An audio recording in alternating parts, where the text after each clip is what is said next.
And the people of Mount Kenya do not have issue with Kenya Kwanza based on positions. Let us not trivialize it and make it about positions. They have got quite a number of PSS. They've got so many CSS. I don't think there's a region that has got so many CSS there. But the people on the ground have got issues because of the way the administration of the day managed the economy and how it handled issues that they had promised them. So the people moved on.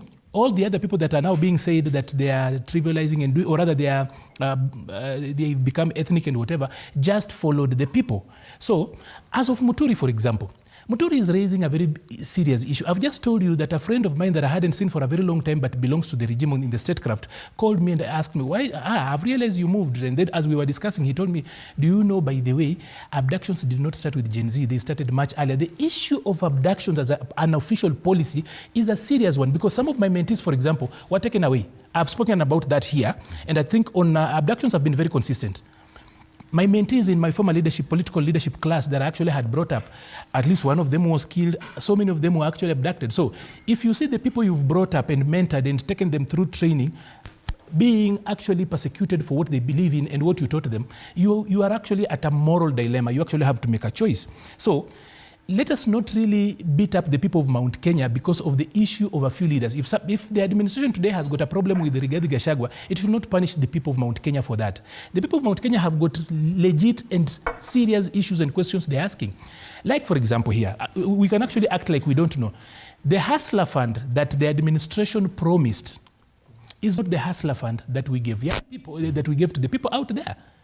We ended up giving them a Fuliza, but when we were campaigning, we told them that we were going to do away with this Fuliza thing, but we created the same. So they have issues. Can we address those issues as opposed to bashing the whole region altogether? As of the president abstaining from Mount Kenya, the president abstained from Mount Kenya for a very long time. He went to Embu just to attach and go, and he left. And the president loves people. The president loves going to the ground. And that's what I'm thinking. When you talk about the young people who are going to the streets on Monday because of joblessness, doing a jobless rally, I think the president should attend because the president is doing nothing else other than campaigning. He's looking for a job. Okay. It's actually so serious. I think the president is going to Mount Kenya for content creation. The president has become a content creator. He's gone to Mount Kenya for crowd and clout chasing. Otherwise, so many of those things should be addressed easily in Nairobi. There were MCAs in Nairobi the other day, including MCAs from Mount Kenya. The president did not go to see them at KICC. He sent the minister for sports, and anaona MCAs ni kama mchezo, anawatumia waziri wa michezo. So that then they did very well to reject that. Right. Now, he wants to go to the ground and talk to the people on the ground. He had people who are from the ground. He didn't see them. So, I think as we move forward, Fred, there are serious things to talk about. Something has happened this year that is very, very serious. When the new American administration came into place, the Trump effect took, or rather has actually been working around. Yes. I know you want us to move on, but let's stay here. Allow me just allow me to execute this point. Fred. USAID, the closure of USAID, for example, locally, it did away with 40,000 direct jobs, 40,000, and about 400 others that are dependent on NGOs. We're talking about over 89 billion shillings being chucked out of our economy. No one in parliament has spoken about that. You have got 40,000 middle class. Yes. Watu wanajua kizungu. And I don't want us to lose the train of thought. And I'll come to give you time to talk about that.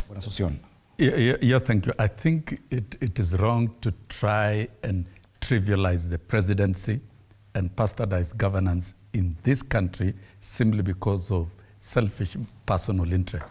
All what we are getting here, the arguments, are more personal and of self-interest than that of the interest of the state. That's a fact, for example. If you supported the president as an individual, it doesn't mean you must blackmail the president to do your own personal interest. That is wrong, fundamentally wrong. Let the president be the president. And now it's time for Kenyans. Let the president be the president.